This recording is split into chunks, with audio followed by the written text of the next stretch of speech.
Good evening and welcome to this Polyphonic Hangout. I'm Steve Danny from Polyphonic and certainly apologize. Hope that some of you are still out there. We had some technical difficulties there, but I think we're live now, so hopefully you're joining us. And of course, this is being recorded, so if you're coming back later to watch this, welcome as well.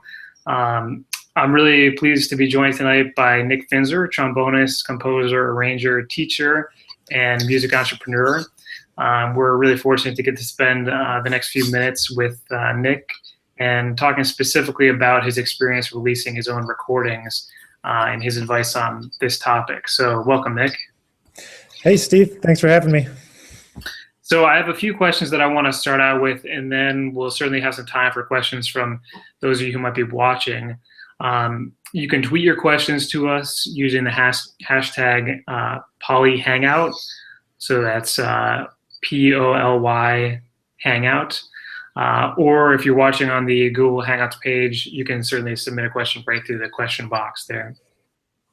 So Nick, just to start out with, the title of our Hangout is talking about releasing your own recording. So can you just explain, what that means, what we're talking about when we say, doing it yourself versus other options that might be out there, like a traditional record label?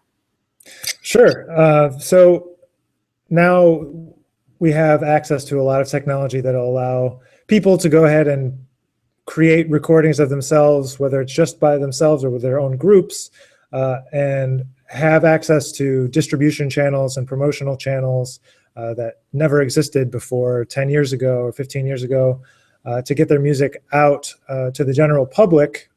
It used to cost tens of thousands of dollars to make a decent recording. If you go back to the 50s or 60s, that $10,000 or $20,000 a day for a recording studio wasn't out of the question for what they would charge. So, and that was in the 60s, and now you can get an hour of recording time for $100, and you can make, you can do a session for a day for $1,000, and it's just so much more affordable, and people have access to equipment that they can use in their home. But to put it out yourself means taking control of all of the aspects of the project, from the music to the distribution and the promotion. So a lot of things that the simple things that people use now is like cdbaby.com. That's a simple way to put out your own music, as opposed to a traditional label deal, which would be where the label might pay for everything.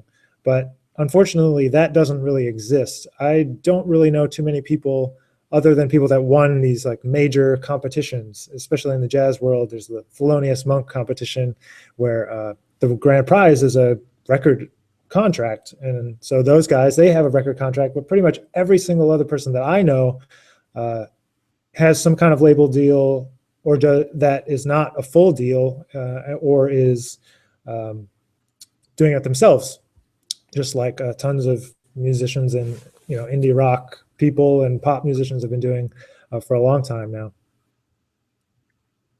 Cool. Yeah. So I mean, what would be the advantages? Why would a musician think, oh, maybe I should release a recording myself, as opposed to trying to get someone else to do it for me?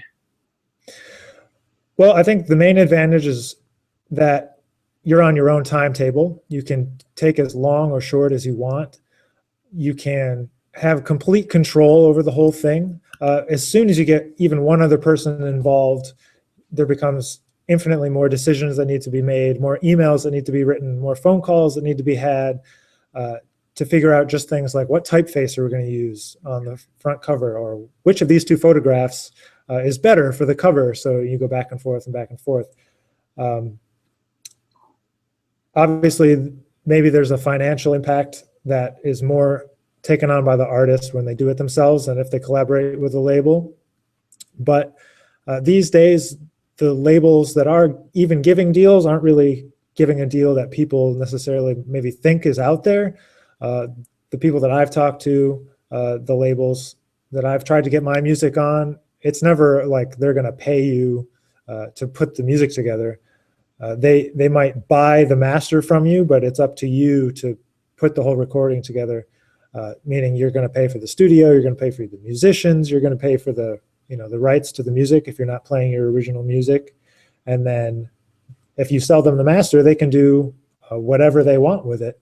And sometimes even taking ownership of your compositions, or partial ownership of your compositions for forever. And and sometimes musicians, we give it up not knowing what's might come down the road. But I think doing it yourself, you just have all the control, number one, especially if it's your first project and nobody knows who you are. It helps to establish, at least a baseline credential for you before you go and try to find other people that might also want to be interested in your music. At least you have something to present them, saying, oh, I put this record out 3 years ago. It's all my original music. And now I'm recording this new project. Would you want to put it out? And having that track record of, oh, I sold 3,000 records, or I sold 2,000 records, shows the label that you work hard, you put your product out there, and that it isn't going to just be the label, it's going to be you also helping with the release. Sometimes us musicians, sometimes we're not the best at doing all the work that's not playing and practicing. So when they find an artist that's willing to put in the extra time on the promotional side and all of that, that's like usually a big plus in helping to get one of these other kind of deals that might get you a little better distribution and promotional opportunities than when you do it yourself. Yeah, I think you made a couple of really good points there, and I just want to kind of touch on one of them a little bit more. So you talked about, maybe when someone's starting out, the idea of doing it, yourself. Do you think, obviously, also that in general, it might be easier for musicians who are starting out to, make their own product, get it out there, versus trying to attract other people to do it for them? You're cut out just for a second there, but I think I heard your question. So do you think that you said, do you think that it would be easier for a new person than someone that's established to put out their own recording? Do you think that it's easier for someone starting out to put out their own product versus trying to get other people interested to release it for them generally? Oh, yeah, definitely. I think unless you have a big backing behind you or some big event, like a competition that you won, or maybe you have your own TV show or something very out of the ordinary that happens. I don't think that most of us, especially in my field as a jazz musician, most young jazz musicians don't have enough of people behind them when they're first starting off to support a release. If a label is going to invest $10,000 into you, to know that they're going to have to sell 10,000 records to make that back. And if you're just playing jazz trombone like I do, are they really going to make that investment back right away? Probably not. So from their point of view, as a business decision, it's not a great, investment for them. So yeah, I think as a new artist, you're showing to the future labels or whoever you're talking to that you're willing to invest the money yourself. You believe in what you're doing, and you're trying to make something happen rather than wait for someone to pick you and say, here you go, here's the keys, go ahead and make your dream recording. It's just not going to happen like it has in the past. It's just not the market anymore. Yeah. So you released your album Exposition in 2013. Yep. And can you just give us a brief overview of what the process was like, some of the steps involved in doing that, and how did you figure out how to go about those steps? Well, I kind of figured it out mostly as I went along, because I had never done it to that scale before. But the first thing was having music and having a band that I had kind of played with for a period of time. I started writing some of the music that's on the recording when I was at Eastman. I played some of it on my senior recital and stuff, and it kind of evolved over time. And as I was getting into my second year of my master's at Juilliard, seeing the light at the end of the tunnel, but really being like, oh crap, what am I going to do? I was like, okay, something I don't have that I really need is a recording, and I need to take the chance and do it now while I'm in school and I have, you know, a pool of musicians that we're friends and we can get together and play, and we're familiar with each other. So then I was like, okay, what do I need to do this? So that's when I started researching some of the steps and kind of looking into labels and discovering, when I found out really what the deals were that labels were giving, like I was saying, you have to pay for the musicians, the studio, the mixing, the mastering yourself anyways. I was like, oh, well, why wait for their deadline when it's like, I need to do this as soon as I can. So I decided I was going to do it on my own. And so then it was a matter of trying to come up with money, because these things are expensive, and being in grad school is not the most, you know, high income time of your life. So I decided to go the crowdfunding route. I used the Kickstarter, and I did my own. I kind of learned how to do video editing with iMovie, and a lot of the video was just shot on my iPhone. I just kind of put it all together, and I mean, I watched a lot of Kickstarter videos before I did that to kind of get an idea of, you know, ones that were successful, and then kind of the price point that I thought I could hit based on like what my friends had gotten, or seeing other ones that had not been successful and being like, okay, they kind of overreached and maybe this person could have gotten a little bit more money. So I tried to do a lot of research there and set the goal low enough so that I would exceed it, because a lot of the growth and donations on Kickstarter happens after it's at 100%. So that getting to that 100% is really important. And then once you get to 100%, a lot of times you'll get a lot more donations, just because people want to fund a successful project. When it's still in that kind of questionable phase is when it's kind of challenging. So anyways, I made the Kickstarter, but it's important, I think, to point out that that Kickstarter campaign wasn't for the full amount that everything cost. It was just an amount of money that I knew I could get started and make things happen. And I knew that if I invested that much money into it, that I would have to make it happen. So for me, it was kind of like getting that. And then I was responsible to the, 200 people that had pre-bought the CD, that I needed to have it, come out by the time that I said I was going to have it come out. So I work well under deadlines. So all of this kind of stuff helped me to just keep things rolling along. And so I recorded the CD right before, actually, between the last day of class and graduation, that we had one day to record, or 2 days we recorded the CD. And so did that, and then talked to a bunch of my teachers and mentors about like people that would be great for mixing and mastering. And I found a really great guy that has worked with some great musicians like Wayne Shorter and Herbie Hancock, and he loves helping out young musicians. And so I hooked up with this guy whom some of my friends had used, did that. And then he, being a big supporter of the kind of indie movement with jazz musicians, was like, oh, here you go. Here's my checklist of what you need to do to get your CD printed and blah, blah, blah, blah. And I really had no idea what was going to happen, but he helped me out tremendously with this. And then I was like, okay, I did that. And then trying to figure out what was next by talking to some band leaders and whose bands I had played in, I found out, oh, you need to hire a publicist, you need to hire a radio promoter to get the music out there past CD Baby. So because I had been like, oh, I can put it out on CD Baby, and which I did. And then I did some research, got some recommendations on a radio promoter and a publicist. And so kind of scrounged up some money by borrowing from favors and all this kind of stuff, just to kind of scrounge enough together to hire these people that were able to kind of get the music out there. And there wasn't a lot of activity on that first record. There were some online reviews and some decent radio play. Got up to like number 25 or 23 or something like that on the Jazz Week charts, which was cool, being a totally unknown artist that was putting out his own first record.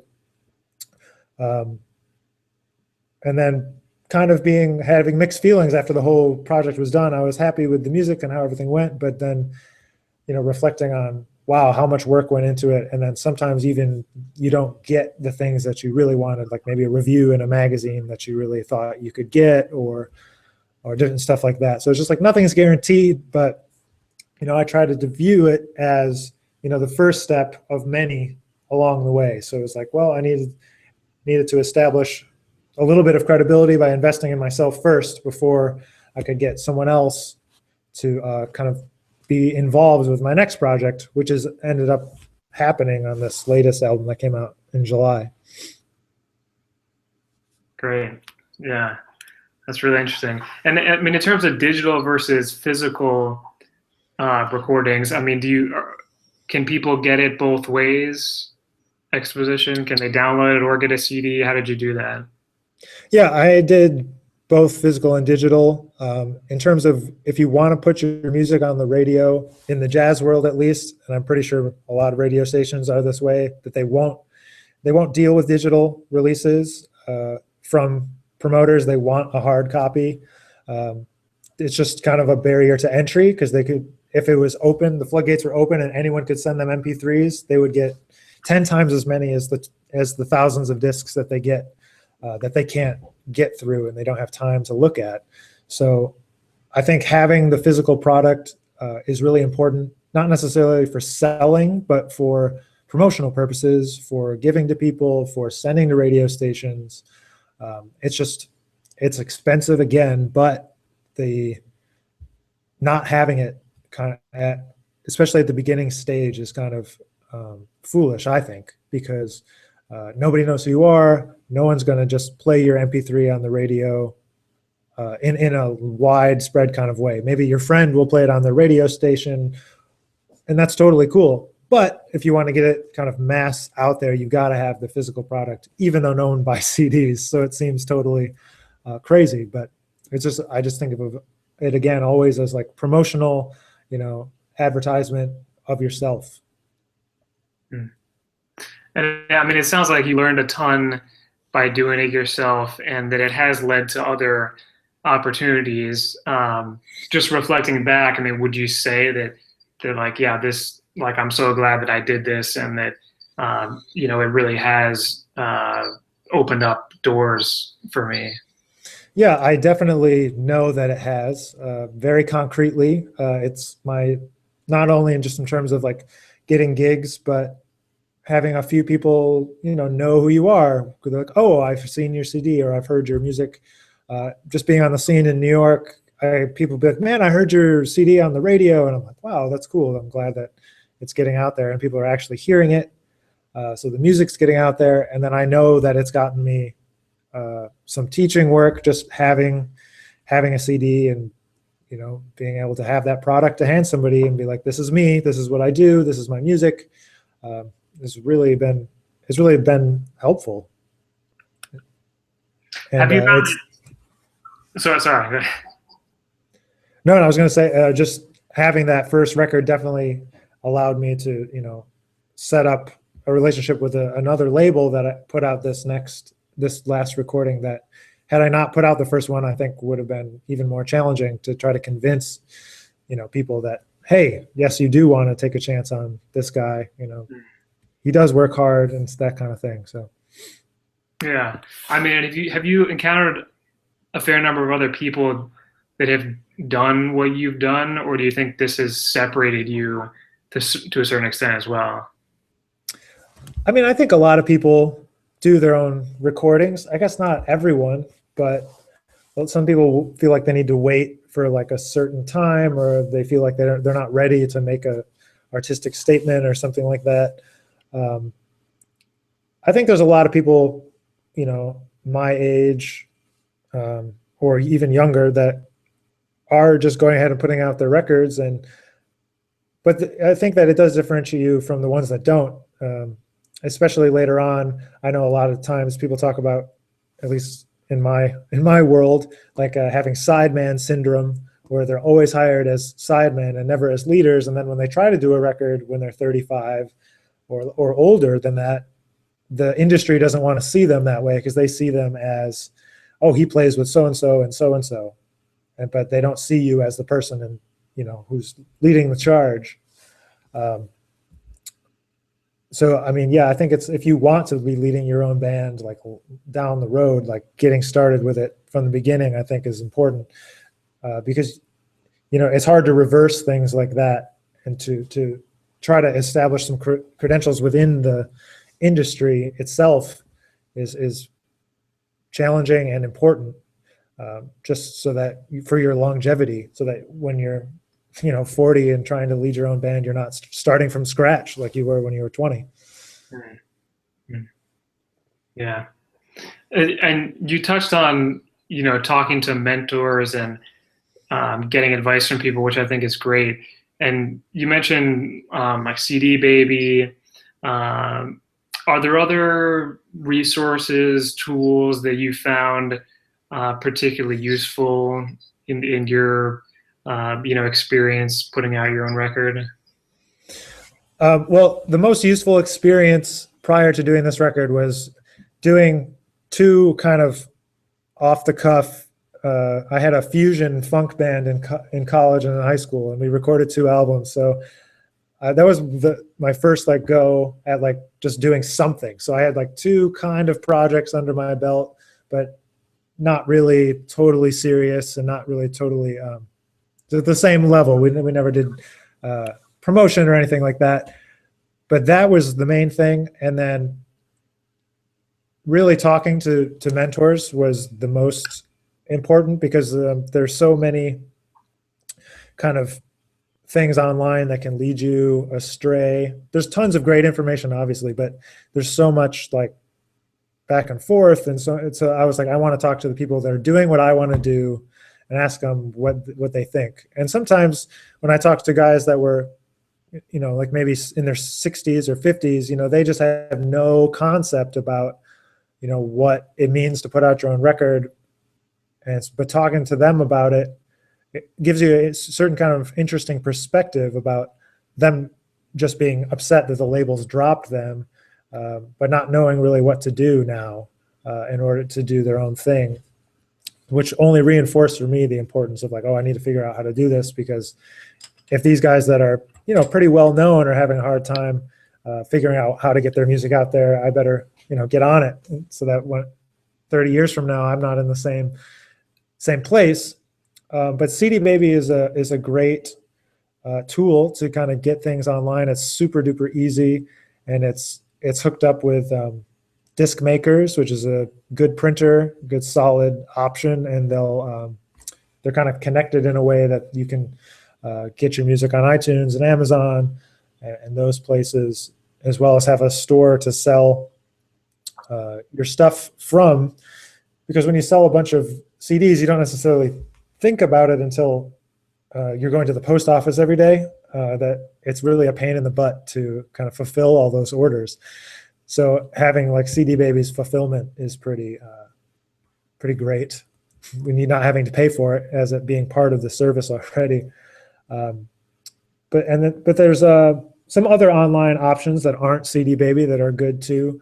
I just haven't used them, so I can't really vouch for them. But now that I kind of have established my label a little more seriously, and I'm going to be releasing some other people's projects, I've went ahead and gotten some bigger distribution beyond CD Baby, because sometimes CD Baby gives you the homegrown kind of feeling to the artists and to the people that are on there.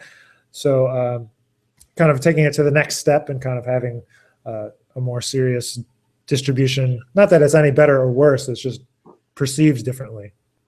But yeah, I mean, I think talking to people that have done it is the main thing that I would suggest to everyone that's going to be trying to put out their recordings. Just trying to talk to your friends and your teachers that have put out recordings and be like, okay, how do I do this? Or sending me an email, whatever.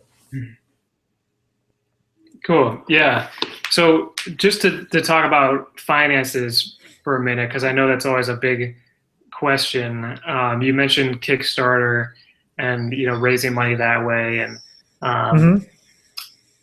can you give us you mentioned a few numbers at the beginning of the Hangout, about how the costs of recording have gone down, obviously, home equipment, but people using a studio that's maybe gotten more reasonable, but also beyond the actual physical recording time, paying someone to master it and paying publicists and How much money, a range maybe, could you give an idea of, for people, who are thinking, okay, yeah, I want to do my own recording, but I'm not really sure how much I need to make that happen. Uh, Hmm. what are your thoughts on that? I think obviously you can spend a huge range. One of my teachers from Eastman, when for the first time I talked to him, he said $10,000 would be what it costs to put out a recording. This was in probably 2009. He said that, or 2008. He said that to me, and I think you can do it for less than that. A lot of it depends on how much your musicians are going to charge. If you're all in a band and you're friends and nobody's paying anything, you can get away with for a lot less. You can get a good studio for a day if you're good at recording and record fast. In New York, there's studios for about $1,000 for a 10-hour session, and if you can swing it in that amount of time, you can do it for $1,000. It costs $1,000 to print 1,000 CDs and get the distribution set up. If you have a friend that can mix and master, maybe you don't have to pay for it. Maybe it costs you $1,500 to $2,000 to do that. So I'd say you can if you don't do any promotion at all, you can probably get it out for under $5,000. But as soon as you start adding in promotion, that's going to add at least another $4,000. So somewhere between the 7 to 10 range, depending on how frugal you're able to be. There's certain costs that just aren't going to change, like printing the CDs. You're going to get 1,000 for about $1,000. So, getting many more than 1,000, you're just going to have a whole bunch of boxes to sit on in your apartment, and not necessarily worth the extra printing expense. And then, like postage, it costs $2.08 to mail. That's what it cost me to mail envelope, cardboard envelope with CD in it.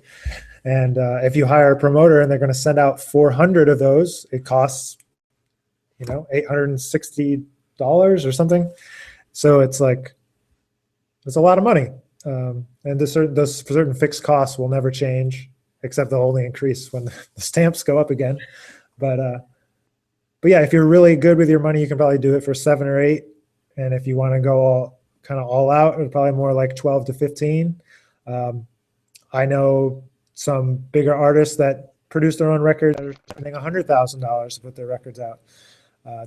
Granted, these are big bands, large ensembles, but that's kind of the range to spend. But I like to tell people and keep in mind, it's not like everything is due all at the same time. You don't have to have all the money at the same time.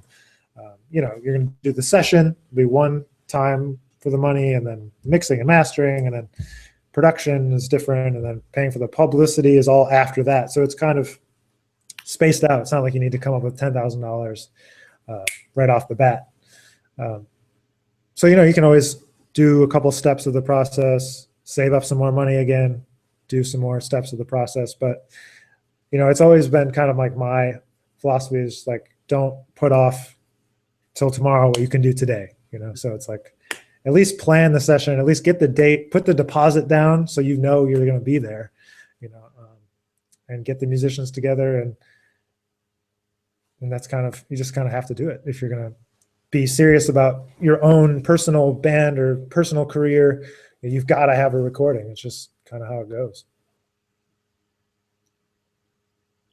Great. So I want to remind people that if you have a question, feel free to tweet us at #polyhangout, or if you're on Google Hangouts, go ahead and submit it through the question box. I have a couple here that I want to share with Nick. Sort of paraphrase this a little bit, but there's a question about marketing and how you marketed your record, and advice for people on how to market theirs. Were they any more specific than marketing in general, or just marketing and promotion? Which, yeah, of course, is a huge topic, and is maybe a whole other hangout. But maybe you could just say, in terms of in the jazz field, how you were able to market and promote your recording. Sure. Well, I think you have to kind of be aware of what your market is before you try to market to it. So kind of knowing, okay, there's certain types of fans that are going to like my music. There's obviously my mom is number one. It doesn't matter. My mom will always buy my CD. So there's, friends and family. That's cool. But then you move beyond that. And I was like, okay, there's going to be a lot of trombone players that'll be interested to check it out, because trombone players are pretty good group. We like to stick together and kind of support each other. And then there's the jazz musicians and jazz students. They're always involved. So, there's certain, if you are one of those people, kind of the types of things that you might look at online. So I tried to think about, what should it look like? What kind of vibe should the cover give off, that I would want to look at, or if I thought it was cool or dumb. So I tried to kind of develop the cover and all that to look kind of, sophisticated and strong. And I just wanted it to be like a solid first statement. I wasn't trying to do anything too like left or right or crazy or anything. I was just like, I want this to look really professional. I want it to look, slick and kind of just be a professional package that I'm not afraid to give somebody and be like, this is me. And it was also important to me to do original music, because I thought, how many times can we record, the Days of Wine and Roses and all the jazz standards? Like, how many times can that be done? And like, am I in a place right now where that's the most relevant thing for me to play? And I decided no, so I did original music. So, that kind of closes off a certain market, but jazz, the jazz people that I knew that would be my main market at this point, being an unknown, I thought that it would work out okay with. So, and it did. So I had trombone players that checked it out, jazz students and other jazz players, and then kind of the jazz community at large a little less, because, it's harder to get out to the people that you don't know. But what I did was I hired a publicist that took, I think, probably 150 copies of the CD and sent them out to all the magazines. Because when you hire a publicist, you're hiring them for their relationships. You're hiring them for their connections, who they know, who's going to look at the CD when they see the envelope show up. Because if I send it to them and they say, Nick Finzer, who is that? They'll just throw it away. But if it comes from the company with the publicist that they like working with, then they're going to check it out, because your CD is going to be in there with other people that they're working with. And at least they'll get a glance, even if they don't review it, or even if they don't listen to it the first time. If they get your record the next time, then they're going to be like, oh, I've seen this name before. This isn't totally new. So like I was talking about before, it's this kind of building process. But since that first record came out, I ended up hooking up with a guy that does all social media marketing for me now, trying to coordinate like graphics on Facebook and Twitter and all this kind of stuff. And it's kind of interesting when you start talking to someone that's actually in the marketing end of things. Kind of the way that we as musicians phrase things isn't really the way people connect to when they're reading something from someone that they don't know. So that's been really interesting to realize that I've been kind of not writing the right stuff or not approaching it the right way in terms of trying to market it.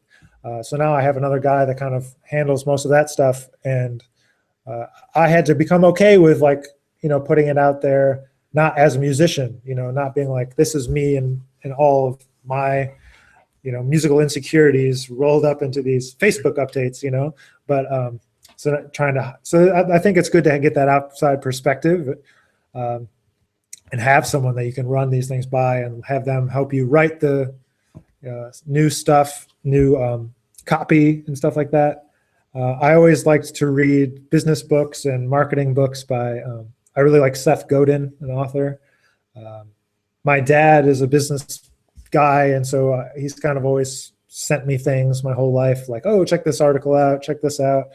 And even though most of the time it doesn't really have to do with music in particular, just thinking about, markets or like how your music interacts with everything else out there, or like knowing that jazz, is less than 1% of the total market share of music sold, and makes you realize how few dollars are being invested in the purchase of that music. And then, so when you try to take even your little piece, you have to really know and be aware that it's like, okay, it's not going to be that much.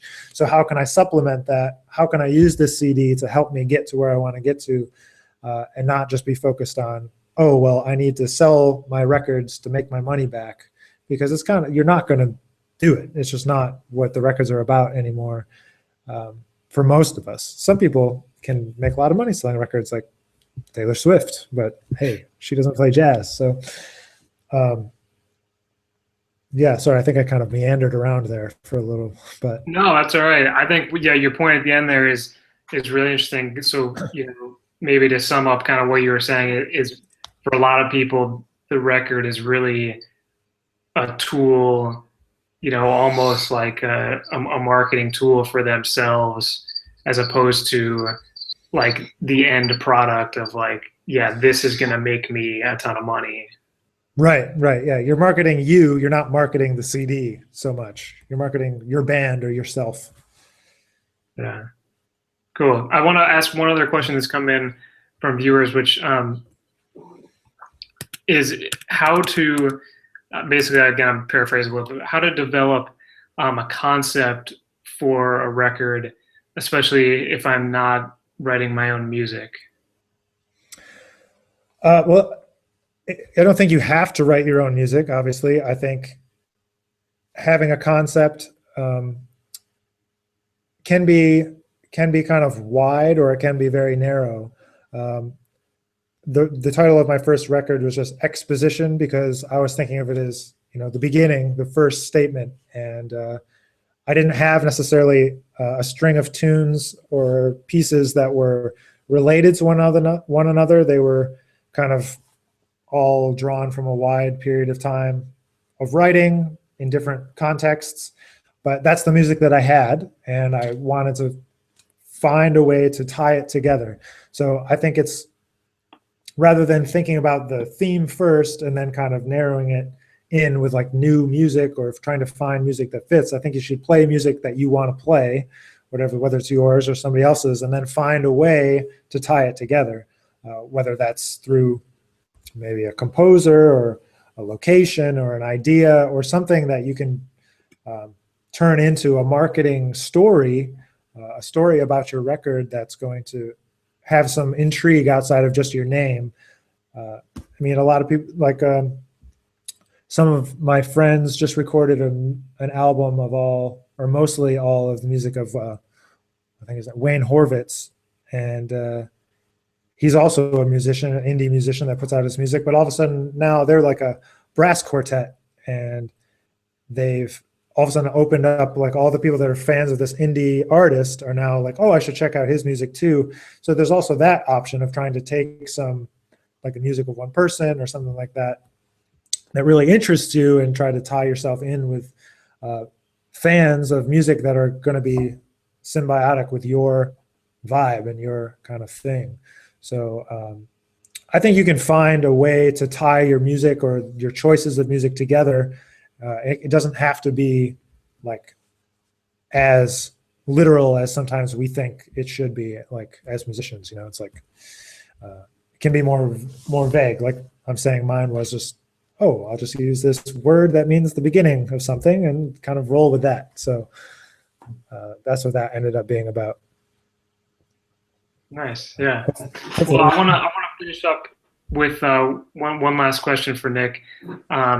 So Nick, you mentioned earlier on your record label and company that you started, Outside In Music, and maybe you can just mention a little bit more about that. What the record company does, what you do as part, and maybe why you started it. Sure. Well, the reason why it started was because I was doing that record. That from 2012 it was recorded. So when I decided I was putting it on my own, I decided I was starting a company. I didn't know what it would be at that time, but since then, I see a lot of my friends who are really great musicians, fantastic composers. They're not the greatest at organizing themselves into these kinds of things. Like, hey, they're not good at scheduling rehearsals or schedule, all this kind of stuff. And it's something that I don't find to be very challenging, and I just do it and I just kind of get it done. So when I knew that I wanted to try to start getting into producing, I started talking to some of my friends who I knew were putting out stuff soon. And I was like, hey, I'll help you with that if you want. And so then I started helping a couple guys. So everyone that's coming out this year, they're all Eastman people. Dave Barron, a bassist from Connecticut. I think he graduated in 2010 from the jazz program. His record's coming out in October. And then Owen Broder, a saxophonist, his is coming out in November. And then pianist Chris Ziemba, his record's going to come out in February, late February, early March. So what I do is, with Chris's record, I was kind of involved from the ground floor. So Chris and I planned his Kickstarter campaign together. I filmed it and edited it, and then helped share it around. Got my social media team involved. And then I was there and I produced the recording session, just kind of helped him plan with the budgets and kind of get the money together. So my deal with the artist is just kind of like, I'm here to help. I'm just going to kind of push you to do it and be that guy that's going to annoy you and be like, hey, you need to get this together. Like, I really think you need to do this because you're a great musician and you just need some help. And I'm just going to be here to help. It's funded by the artists. It's the same thing. Like, if you're willing to invest in yourself, that kind of shows that you're serious. So for me, that's what I need. Also, I'm a musician myself. I don't have tons of money to just like dump into projects. So, I put my effort and my love and friendship into these projects. And I've also been doing all the artwork. You learn really fast about kind of how to piece things together, doing your own stuff. So we kind of work together to create some nice artwork. And I've got the distribution lined up now. So we get it all set up for physical distribution into stores and all the online locations. So I kind of coordinate all the behind the scenes mumbo jumbo that is kind of boring to deal with. But I figure these people, they need to get their music out there, and they just need like a little kick in the butt. So that's me. That's what the label's doing right now. So we're kind of have 3 slated to come out, and then probably another one of mine at some point, and then looking for some more people to put out their music. So if anyone's trying to put stuff out, look me up and we can talk. And the other arm of that company outside of music is a publishing arm, where I, in the sense of both like your music publishing and the rights to your music, and then also physical publishing with charts and books and stuff like that. So it's kind of all under one roof. But I should mention, for anyone that's going to put out their stuff, even if you're not going to do a radio campaign, you've got to join either BMI or ASCAP and register your compositions. If you haven't done that, definitely do that. And then also with Sound Exchange, which is the company that collects all the online royalties. So when you get your 0.0001 cents from Spotify, it'll also be counted on Sound Exchange, and you might get another penny from them. Nice. So Nick, where can folks find you if they want to get in touch and want to learn more about the company and all that? Sure. Outsideinmusic.com is the label's website, or you can find me, just Nick Finzer, on Facebook, and that's probably the simplest. And you just look me up and send me a message. Great. All right. Well, I want to say thanks to Nick for spending some time with us tonight and talking about how to release your own recording and everything that's involved, and your experience with it. We really appreciate you taking the time, and thanks for your patience with getting the hangout started tonight. But we really appreciate it. Yeah, my pleasure. Glad to talk. It was really fun. Great. And thanks for everyone for watching, and those of you watching the recorded version. And certainly feel free to get in touch with Nick. And we hope we'll see you on the next Polyphonic Hangout. See ya. Thanks a lot.